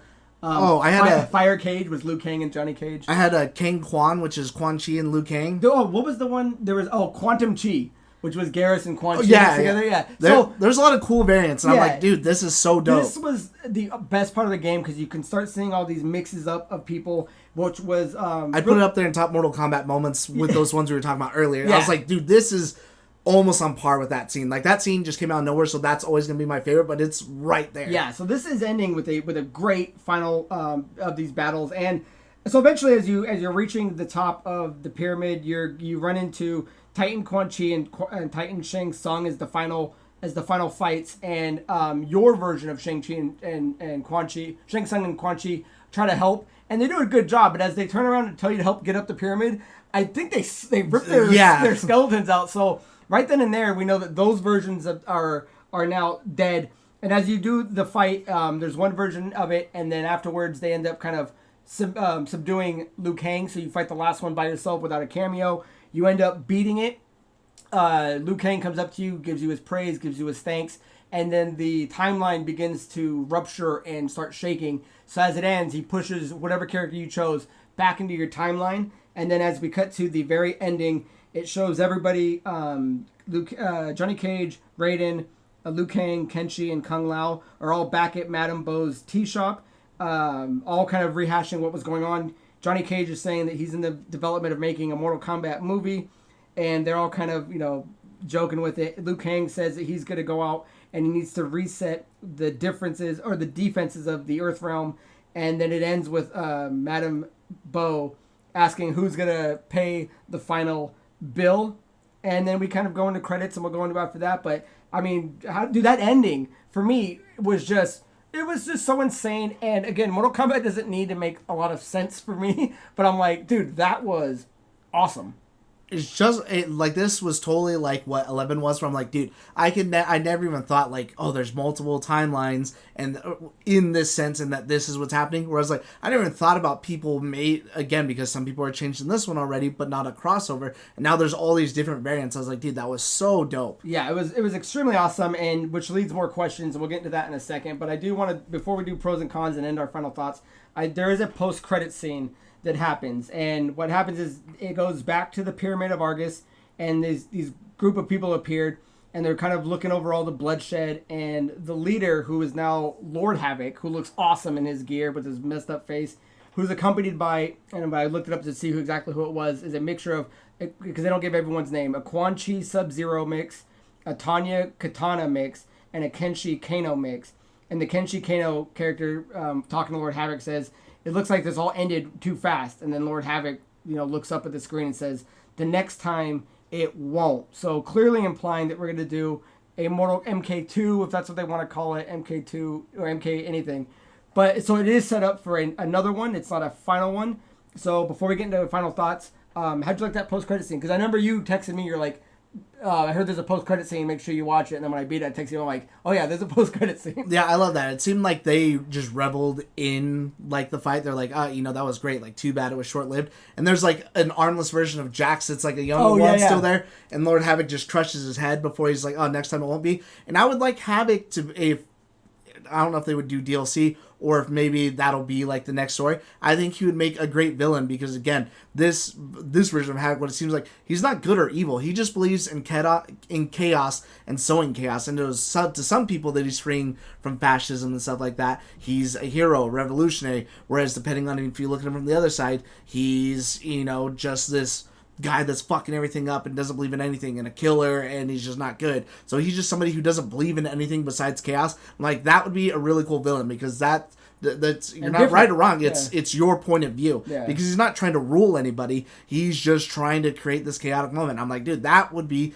insanely dope because, again, on your point of view, is he good or is he bad? Right. So that is the end, guys, of the chapters and the post-credit scene. So I just kind of wound it up with our thoughts and then some pros and cons of what we liked overall. Do you want to start with cons or pros? Oh, actually, I wanted to say one other thing. Sure. So, and I meant to tell you this, but I forgot that if you get a chance, and what you can infer from this if you want more story is just like the other one, it seems like all the endings of this one are canon as well too. So if you want more information on maybe some of the stuff left out, so when I just went through and watched endings some. Of what, you talking about towers? Yeah, the tower endings. I just do them on easy and I just beat it so I can see people's stuff. But I just watched a video on it the other day. I'm like, okay, I did it with one person and it was a continuation of the story. It was I did it with Sub-Zero. He escapes. And then he ends up starting the Cyber Initiative again under the Lin Kuei. That if you watch everybody else's towers, Melina becomes... spoilers for you.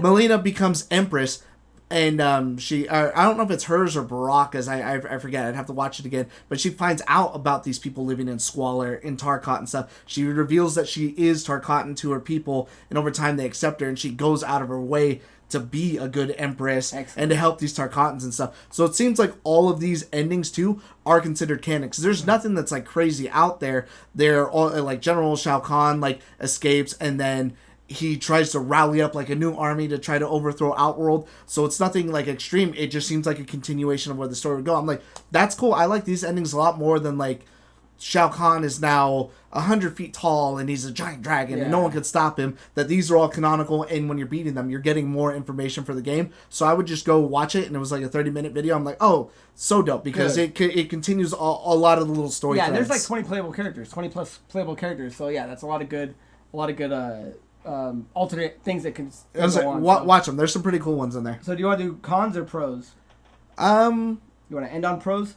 Yes, because I like this game a lot more than I would dislike it. Yeah, so again, it's not so much what I'm disliking. It's like what I think that it kind of missed out on. So my first con, did you make a list at all? Did I tell you to make a list of pros and cons? No, you didn't. So now I'm going off the fly. Okay, so my first con was the game does feel a tad bit rushed. The game is tight, and I love the storyline, but I feel like they skipped over a bunch of people. Again, I'm referencing back to like the Kodo Khan and Shiva. They they glossed over Nitara and. At the end where it's like, well, how much time went by for him to get all these armies, to kind of amass? And I'm glad that we skip over things like that. But for me, I felt like some of it was like we skipped over a couple characters that I thought, for a game that you can beat in 6 hours, another hour of something I don't think would have hurt it at all. Right, especially because I think 11 and X aren't as long. I think they may be about the 6 hour mark, but I know 9, especially redoing 1 through 3. 9 was a longer one. Nice. You want me to just finish mine and then you can kind of chime in with yours? I was gonna say I agree. Out of those, the most that I agree with would be Natara. I would have liked to see more screen time with her. And I almost wonder if that was part of the problem, is bringing Megan Fox in here, because no one's playing the game for Megan Fox. So if it meant her having more screen time and talking to maybe some of these people have a history with her, or just her talking, just even still being there more and defending her side of everything, I would have liked to see that with some no-name actress than to have Megan Fox in there. Yeah, it's a waste of money that you're doing. The other one I thought was maybe more of a missed opportunity is there should have been, I think, some villain missions, because you don't get to play General Shao. You don't get to play Rain at all. That's only going to be post-game when you're fighting online, where there's a couple of times, like when Sub-Zero and Scorpion get caught. right? They don't win. That'd be cool if they flipped it. There should have been missions where you were playing Shao, coming in and you fight Smoke outside, and you fight, remember, the Lin Kuei guards, and then you come in and you fight Scorpion and Sub-Zero. It would have been cool to play some of the villains, not necessarily that they're winning, but that they, you get to kind of play them. I thought that would have been really cool to kind of see. I like that idea. Yeah, and then the other one was at the end when Liu Kang pushes your guy through and he goes, oh, this timeline is falling apart because it can't exist without Shang Tsung being alive. Well, then how are Havoc in there? That was the other thing I didn't get either, because I think Perfectly he does. stable, I think he does do something in the Hourglass, and I don't think he fixed it. I think he just was like destroying it. So I'm not sure about that. And again, maybe that'll be DLC or next year. And then the last thing I wanted to point out is this, and because you were bringing up the Chaos and Order, I think they need to do more realms. Like, I want to see NetherRealm. You know what I mean? I want to see the Chaos Realm, instead of just being Outworld and Earth Realm. Like, I want to see some other things and not just timeline skipping. I want to see the rest of what is up for grabs. That's something they haven't done since Mortal Kombat Deception, and that's what I was talking about. Is you're playing not like top down, but almost like kind of like a third person top down, and you're running around as this dude talking to every major Mortal Kombat person, and you go through all the realms, and your dude's like life is like passing him by. So like you start when you start off with him, he's like 18, and by the time you end the game, he's like 65 because he's spent his whole life trying to get all these things only to be betrayed, and that's what made it so cool. But you do go through the order, like the realm of order and all that stuff. I would like to see more of that. So I do agree with that. That'd be the last of my, my cons if I had it, any big thing. Nothing that sways me from liking the game. Nothing that made it awesome. Just a couple of things I'd like to maybe see in future renditions. Is there anything else that maybe I think the wrong way? The big one that bugged me the most was just not finding out who killed Jared, because that seems like such an important pivotal moment, and not a why wouldn't you ask him that question when you get another chance to speak with the dead? Like, why wouldn't you do something like that? I guess you could have. That was really my biggest thing. Because he even says, he goes, it wasn't her fault. When he goes, Li Mei, you're like, no, it wasn't her fault. But okay, but what else happened? Yeah, but what happened? And that was the biggest thing. I'm like, well, why didn't anyone ask him that? And that's something that I thought was going to play like a big point into the game, but then it just didn't. Right. And it just bugs me, and again, it just bugs me on a personal level. I'm like, well, who the fuck killed you? Yeah, but that would have been a 1,000-year scheme in the making. Yeah. So, and then other than that, I think I just wish I got more Liu Kang Katana time and finally maybe get a good ending or more of like them, especially now that he knows whatever's out there. Instead of bolstering defenses, I'm gonna now that everything seems fine, maybe I can enjoy myself for a little bit or something. Maybe it's Liu Kang's tower ending. I don't remember what it is. I'd have to go look it up again. As far as my pros, for number one is they did an excellent job of rebooting these characters. Everybody was it was awesome, and like grade A design. Yeah, like you were saying, how some guys that used to have their time in every other game, like General Shao, he's not as big, as powerful as he used to be, but now we're getting looks on a bunch of other characters that maybe never got their time of day. Adding the meshes at the end seems like that's, to me, is where MK2 is going to be, and it's going to be about, instead of having a roster where it's just Johnny Cage, this roster is going to be now a bunch of mixed characters, and I really dig that, because there'd be no reason to introduce all of that if you're not going to do something with all of that. And which leads me to the final point of believing that there's these open storylines. So again, the Jared thing would be one. Clearly Scorpion and Sub-Zero's unfinished storyline, Ashra's unfinished storyline with the NetherRealm. It's like I'm hoping all that it's so well done and open-ended that there's plenty to do for the next one, especially if you're going to be involving a mixed version of Havoc and Kenshi and Kano and things like that. So I really think that they left a good open door for the storylines that were left on the table, as well as wrapping up the full campaign that we got to play. Especially for having it, like, and I'll say it too, so this will be one of my pros, is for having rebooted it, like, another time, the story was great. At no point was I bored. Yeah, no. I was always dying for, like, the next little bit. I remember just staying up late, and I'm like, I'm going to be tired at work tomorrow, but I need to, like, at least get another chapter, because I just ended on this part, and, like, I need to know what's going to happen. But as far as my other pro, beautiful game. Like, it looks gorgeous. So good, and not on Switch, but a lot of the not on Switch, but a lot of the facial animations, especially like Shang Tsung, Quan Chi's, you mentioned like Sindel for me stole like it. Certain people, they just look so good. The voice acting is good for most people, like except for Natara's like really the only one that's like but you can tell that they really took their time with this. And again, just like what they did with Injustice 2 or even MK11, is they're constantly pushing the boundaries forward on what can be done, like not just, hey, we got the story, but how can we make a fighting game look beautiful and then just be on almost like the forefront of like facial technology, you know? Yeah, I 100% agree. I would They did a never great expect something like that from people whose their primary thing is fighting games. That almost seems like it's a Naughty Dog sort of thing. And I would give some of this a run for like Naughty Dog's money. Yeah, I thought it was excellently done. Well done for the studio, and MK1 was a fantastic game. So guys, that is the end of our review, our spoiler cast, our breakdown of what the story was about, how we enjoyed it. Leave down in the comments below if you guys have played it, what you guys thought of it. So guys, with that down out of the way, my name is Craig Perales. This is Andrew Montemayor. Check us out on our weekly gaming show podcast, Last Call Gaming. And until next time, guys, cheers. See you out there.